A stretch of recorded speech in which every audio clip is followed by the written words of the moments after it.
नमस्कार किसान भाइयों, मैं डॉक्टर अमर सिंह, कृषि विज्ञान केंद्र अनौगी कन्नौज से। किसान भाइयों, इस समय आलू की बुवाई का समय चल रहा है। इस समय किसान भाइयों क्या क्या सावधानी आपको बरतने की ज़रूरत है, इसमें हम आपको बताना चाहेंगे।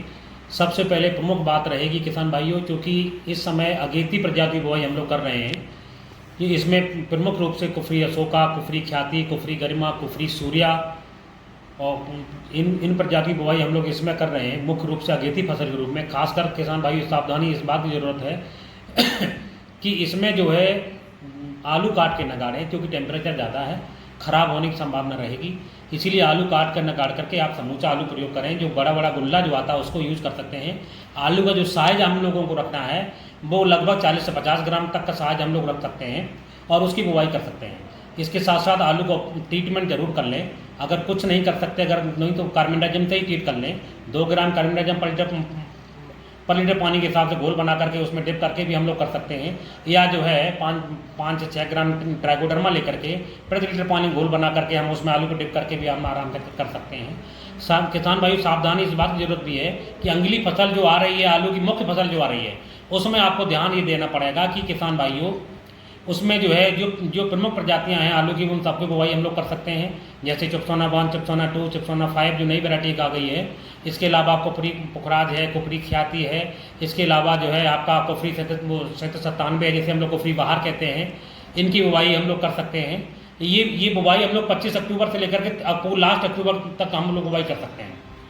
इसमें इसकी अगली बात जो आती है किसान भाइयों, अगर आप लोगों को पछेती बुवाई करनी होगी जाके लास्ट में, तो अगर नवंबर में बुवाई करनी होगी तो हम ध्यान ये रखना पड़ेगा कि इनमें प्रमुख प्रजातियां जैसे है कुफरी सिंदूरी है, कुफरी बादशाह है, कुफरी आनंद है। इन प्रजाति बुवाई हम लोग पछेती के रूप में हम लोग करेंगे। और इसमें सावधानी ये भी बरतने की जरूरत है किसान भाइयों, इस समय मिट्टी का परीक्षण करा लें। मिट्टी के परीक्षण के हिसाब से फर्टिलाइजर का प्रयोग करें, क्योंकि यदि फर्टिलाइजर आप जो है अनबैलेंस करके डालेंगे तो आपके खेत में उत्पादन जो है अच्छी क्वालिटी का नहीं मिलता, खराब क्वालिटी का उत्पादन मिलता है, जिसका मार्केट भाव नहीं मिल पाता। आपका आलू कोल्ड स्टोर में जाके सड़ जाता है।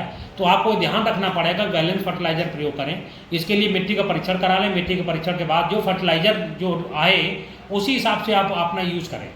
यदि आप ये संभव न हो पाए, मिट्टी का परीक्षण नहीं हो पा रहा है, तो संतुलित खाद उर्वरक जो होता है उसी का प्रबंधन करें। संतुलित खाद के रूप में आपको मैं बता दूं कि इस समय किसान भाइयों अगर आप अगेती फसल बुवाई कर रहे हैं, उसके लिए 150 kilogram nitrogen, 80 kilogram phosphorus, 80 kilogram potash, 25 kilogram zinc sulphate, 25 kilogram sulphur, 15 से 18 किलोग्राम बोरेक्स, 10 से 12 किलोग्राम रिजेंट अगर आप घुगिया लिख लेते हैं उसके लिए हम लोग प्रयोग कर लेते हैं। इसको हम लोग प्रयोग करेंगे। इसके साथ साथ लगभग जो है 40 किलो फेरस सल्फेट प्रति हेक्टर हम लोग प्रयोग करेंगे। इसमें किसान भाइयों ये मात्रा आपकी रहेगी अगेती फसल के रूप में। यदि हम लोगों को मुख्य फसल की बुवाई करनी हो, उसमें सावधानी ये बरतनी पड़ेगी कि भाई नाइट्रोजन की मात्रा को हम 150 से बढ़ा करके लगभग 180 किलोग्राम कर लेंगे।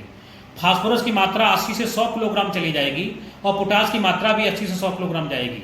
और शेष जो माइक्रोन्यूट्रिएंट जो रहते हैं, जैसे 25 किलोग्राम सल्फर, 25 किलोग्राम आपका जो है जिंक सल्फेट और 18 किलोग्राम बोरेक्स और 10 से 12 किलोग्राम जो है रिजेंट, और इसके साथ साथ करीब 50 किलोग्राम फेरस सल्फेट, इसकी मात्रा हम लोग प्रयोग में लाएंगे।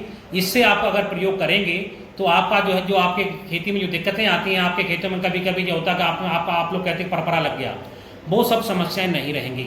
क्योंकि आप लोग यदि केवल डीएपी के पीछे भागते रहोगे तो आपका उत्पादन प्रभावित होता है और आप उसको तत्व भी नहीं मिल पाते हैं। डीएपी में केवल 2 ही तत्व होते हैं, नाइट्रोजन और फास्फोरस। 2 तत्वों से आपका आलू पैदा नहीं होता, उसके लिए करीब लगभग 16-17 तत्व चाहिए होते हैं। इसलिए सभी तत्वों को जब आप बैलेंस करके देंगे तो आपका उत्पादन बढ़िया तरीके से होता है। तो किसान भाइयों मेरा संदेश आप लोगों को यही रहेगा कि आप बैलेंस फर्टिलाइजर यूज करें। जो प्रजातियां जिस समय की हैं उन प्रजातियों का ही प्रयोग में लाएं। अगेती प्रजातियों को जो है अगेती के रूप प्रयोग करें और मुख्य फसल की प्रजातियों मुख्य फसल के रूप प्रयोग करें। अगर पछेती आपको बुवाई करनी तो पछेती प्रजातियां जो आपको बताएंगे उन्हीं का प्रयोग आपको करना है। इस प्रकार किसान भाइयों हमारी द्वारा बताई गई तकनीक से यदि आप बुवाई करेंगे तो जरूर लाभ प्राप्त करेंगे।